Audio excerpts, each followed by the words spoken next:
Yeah, I don't think we played our best game. Conversations about any personnel changes usually go on today. I don't foresee that, but we need to improve. And the blocked field goal, did you consider calling a timeout there? It looked like it was a little bit rushed. Can you just go into maybe your mindset there? Yeah, 29-yard line. Options are pretty limited. Either go for it or punt down there. If you kick it through the end zone, that's just a 9-yard net. 4th and 7, I believe it was, and considered it. I thought our guy does that so well in practice, and the way it was blocked was so. That's the message to our players: is we work so hard so that doesn't happen. It happened. Move on, and get ready for a very good team coming in here. Second row left, Lori. You've talked about before how after a loss isn't the time to get really hard on a team. You said Lou Holtz taught you that. What's that? You said that Lou Holtz taught you that after a loss is not the time to be hard on your team. But how do you balance that with the many lessons that probably could be learned from Saturday? Oh, that's why they call us coaches. That's a great point. It's not time to go dive into people. It's time to correct issues, and very winnable game up by 14 in the end of the fourth quarter with the ball at midfield. That's a moment that around here normally that we go in and finish the game off, and we didn't do that. When you look at Northwestern, what do you see in them? Wow, that's as improved team as I've ever seen from beginning to now. Outstanding, 3 big wins, 2 on the road, defining wins. Defense is outstanding, gigantic inside guy, so just very good team. Their quarterback is really, I haven't studied him yet, I just talked to our staff. But I think they're averaging 38 points in their last 3 wins, playing very well. Front row, Bill.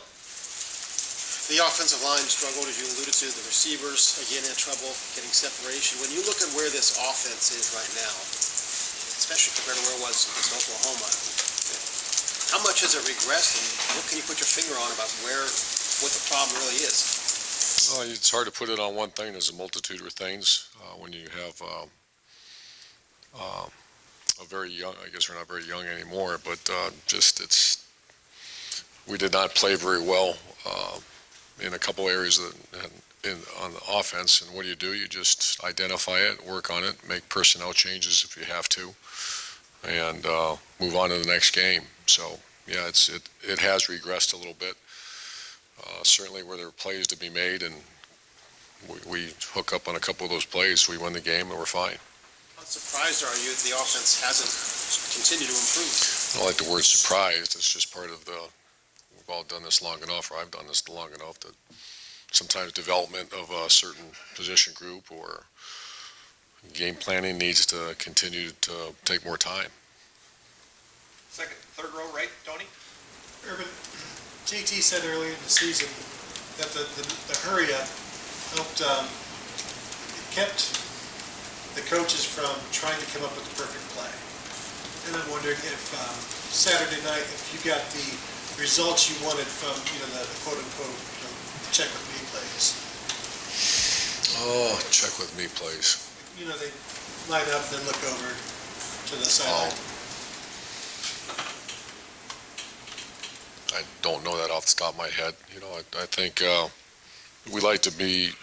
JT's a very good tempo quarterback, so we like to be involved in that as much as we can. But then sometimes you get caught in some bad plays, and we witnessed that a few times. Second row left, Ari.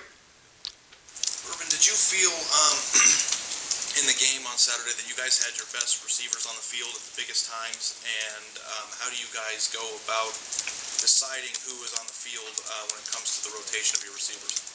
Yeah, there's certain plays that I'll get involved in that when I want certain guys in. Other than I let Zach, because he knows the rotation, and as far as getting guys fresh, when their number's called, we want you to be fresh, ready to go. Curtis is a little bit exception to that. He plays a lot.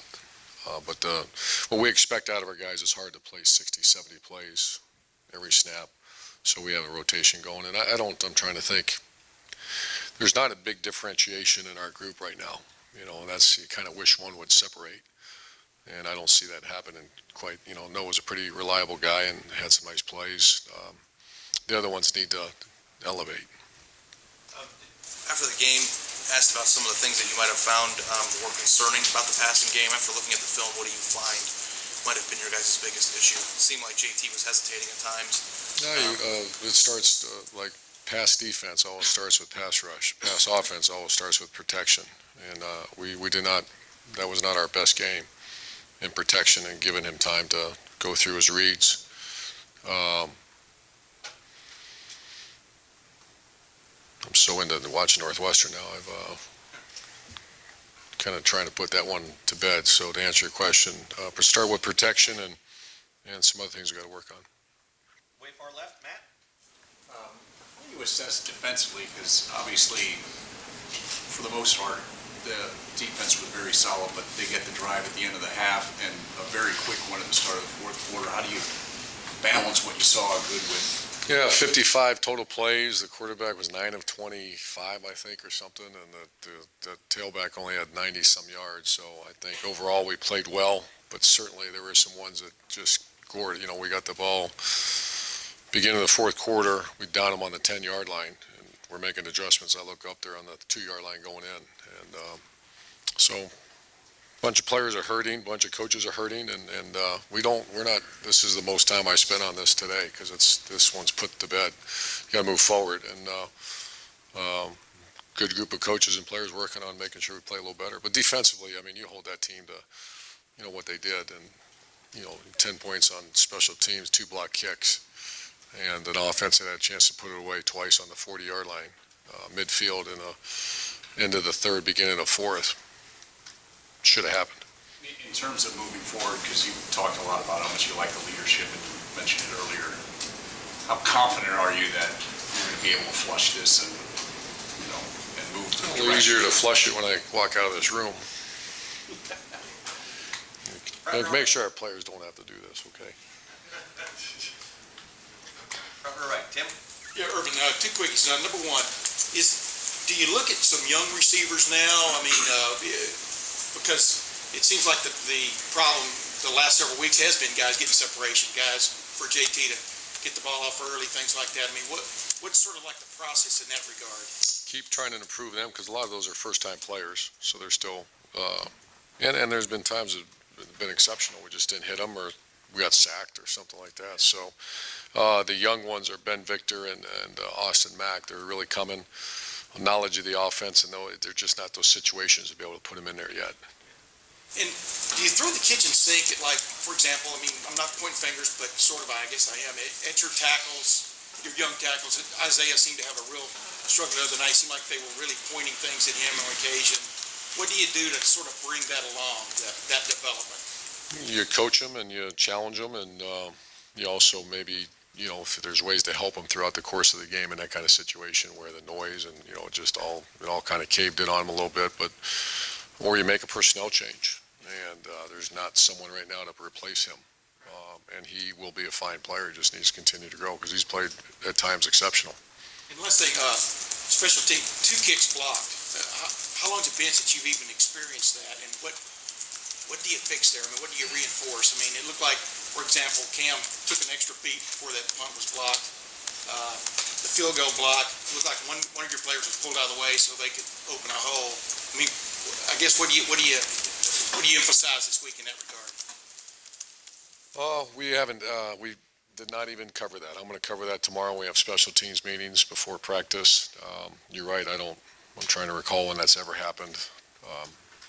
You have to look at why it happened, and then first of all, if there is a lack of urgency or not try, which doesn't happen, rarely happens. That's a whole different animal. If it's, first of all, you're not allowed to pull the guy out of the way. You're not allowed to launch yourself across and land on one of our guys, and so we just got to coach through that. And the second one, the block punt, you just got to strain. I think it was Chris Worley, but the punter took an extra 2 steps. And last questions, front row left, Doug. Urban, last time you guys had a loss, you changed the play calling structure last year.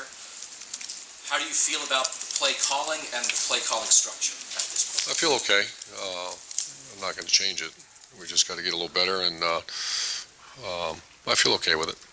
And you've said that you're sort of like the make sure we get the ball to this guy coach on the sideline. Did Curtis Samuel get it enough? Not as much, I'm kind of moving away from that because that disrupts the flow of a game a little bit. I think he did, I think 10 or 12 times he touched the ball. I do that, that's one of my responsibilities, but that used to be a real, but that disrupts the flow of a game sometimes. And so Curtis is the one guy that I'm trying to make sure touches the ball. And I think he did okay. Early in the game, I understood we played a bunch of plays before he got it. That shouldn't happen. But they were also forcing us to get out of some plays with some of the things they were doing. Is there something that they did defensively that you couldn't hand it to him? You tried to throw it to him a couple times early, but he only had 2 carries the whole game. Yeah, they were. Yeah, there's, not to get too complicated, but there's certain pressures or something that some of those plays aren't any good, so you check out of it. And are you getting the coaching in the receiver room and the quarterback room right now that this team needs? Are you happy with the coaching at those 2 positions? Well, that's a great question. That's something, those who know me, probably you guys don't know me that well, very rarely is that answer yes, because I'm always challenging and pushing or getting better and getting better. And so very rarely would that answer be yes. I'm always pushing for more. Your question at this time after a loss, I think we can do better. And there's been times we did excellent, but take that in context too. I mean, after we beat Oregon, I challenged our guys. I said, man, we could have done a little better there. We had a couple turnovers, so to win the game is what the bottom line is, and then always push for excellence in the teaching and classroom.